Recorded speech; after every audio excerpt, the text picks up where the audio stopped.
광복절 특사 관련해서 꽤 구체적인 명단이 보도가 되고 있습니다. 저희가 그래픽으로 정리해 드리겠습니다. 조국 전 조국혁신당 대표와 정경심 전 동양대 교수 부부, 이 조국 전 대표 부부가 가장 화제의 중심에 놓여 있고요. 최강욱 전 의원, 정찬민 전 의원, 홍문종 전 의원, 그리고 심학봉 전 의원까지 있습니다. 끝에 이 세 명은 많은 언론 보도가 나왔죠. 송원석 국민의힘 비대위원장이 문자로 강훈식 대통령실 비서실장에게 요청했던 그 명단에 들어있던 인물이기도 합니다.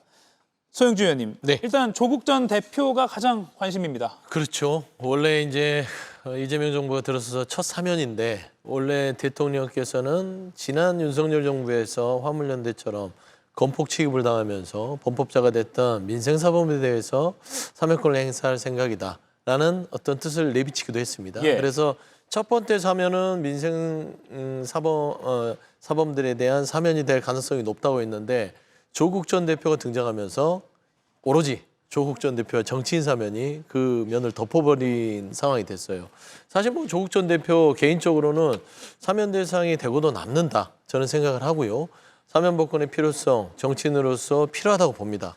다만 시기상으로 과연 지금 첫 사면에서 조국 전 대표를 비롯한 나머지 정치인들이 이번 첫 사면의 모든 장면을 다 독식할 필요가 있겠느냐라는 측면에서는 좀 아쉬움이 있어요.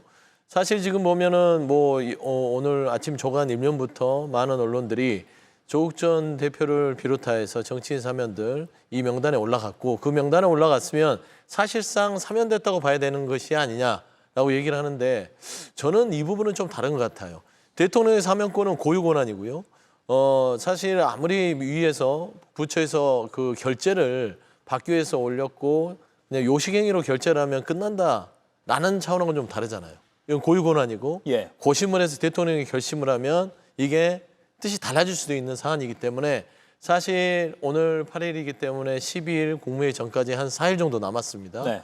그 4일 동안 대통령께서 국민 여론 플러스 여러 가지 각계각층의 의견 그리고 새로운 정부의 전국 상황 그리고 당 지도부의 여러 입장들을 고려해서 저는 최종적으로 명단은 올라갔으나 조국 전 대표와 조의원 전 교육감 부분들을 포함한 정치인 사면이 과연 있을 것인지에 대해서는 아직 확정적이라고 보기는 어렵다라고 예. 저는 보고 있습니다. 지금 절차를 저희가 설명해 드리려고 그래픽 준비했는데요.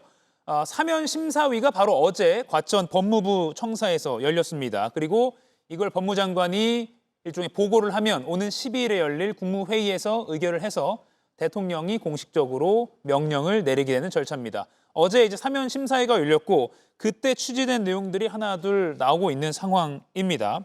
어제 그 명단이 아마 취재가 된 것 같은데 이동학 의원님, 네. 확정 수순이라고 봐야 됩니까? 오늘 아침에 보도된 그런 명단이요? 저는 이게 정치적으로도 그렇고 예. 이미 저렇게 발표가 됐다 그러면 처음부터 대통령실이나 또 대통령도 일정 부분 고민을 한 것이 아닌가라는 생각이 듭니다. 부담이었다면 처음부터 올리지 않았으면 될 일인데 이렇게까지 올라갔다는 것은 그렇고 또 이 사면심사위와 또 그 이후에 법무장관, 그다음에 국무회의, 대통령까지 이제 올라가는데 이 대상자 선정과 관련돼서는 여러 경로를 통해서 되거든요. 예. 그러니까 상당히 다양한 그 경로 속에서 대통령실에서의 정무적 판단도 분명히 저는 있을 거라고 보고 명단이 이렇게 올라갔는데 국민적인 부담이라든가 아니면 다른 것들, 다른 요소들을 고려해가지고 만약에 제외시키게 되면 이게 처음부터 안 올리니만 못하는 결과가 또 될 수도 있거든요. 예. 정치적으로 부담이 꽤 센 거죠.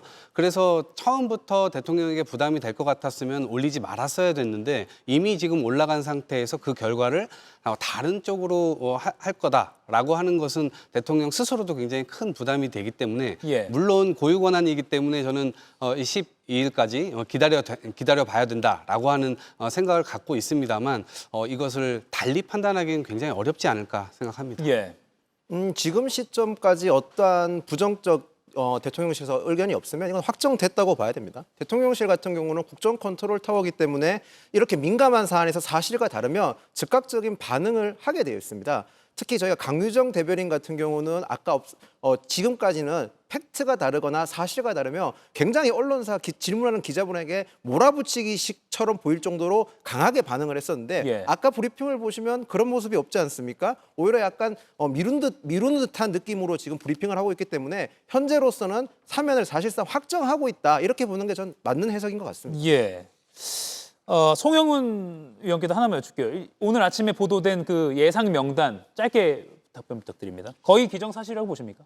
그럴 가능성이 높지만 예. 이재명 정부가 정말로 국민주권 정부를 표방한다면 예. 조국 전 장관에 대한 사면은 철회해야죠. 예. 해서는 안 된다고 봅니다. 자, 조국 전 장관이 어떤 분입니까? 입시비리 사범입니다. 그 죄명 중에 어떤 것이 뭐 조작이나 잘못된 것이 있습니까? 업무방해, 위계공무집행방해, 위조 공문서 행사, 허위작성 공문서 행사, 위조 사문서 행사, 청탁금지법 위반, 직권남용 권리행사 방해. 이런 죄명으로 1, 2, 3심 공의 모든 법관의 일치된 의견을 유죄 판결을 받은 사람을 사면해 주는 것이 맞습니까? 자, 이런 인물을 사면해 주면요.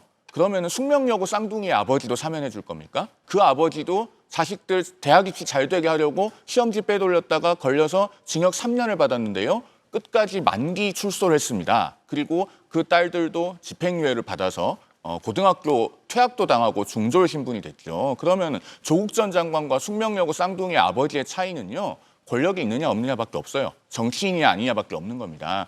80년대 말에 탈주범 지강은 씨가 유명한 말을 남겼죠. 유전무죄, 무전유죄. 조국 전 장관이 끝내 사면이 되면 국민들께서 보시면서 유권 사면, 무권 만기 이렇게 생각하실 겁니다. 지금이라도 재고가 필요합니다. 예. 이가혁 라이브를 시청해 주셔서 고맙습니다. 이가혁 라이브는 평일 오후 5시 TV와 유튜브로 실시간으로도 함께 하실 수 있습니다.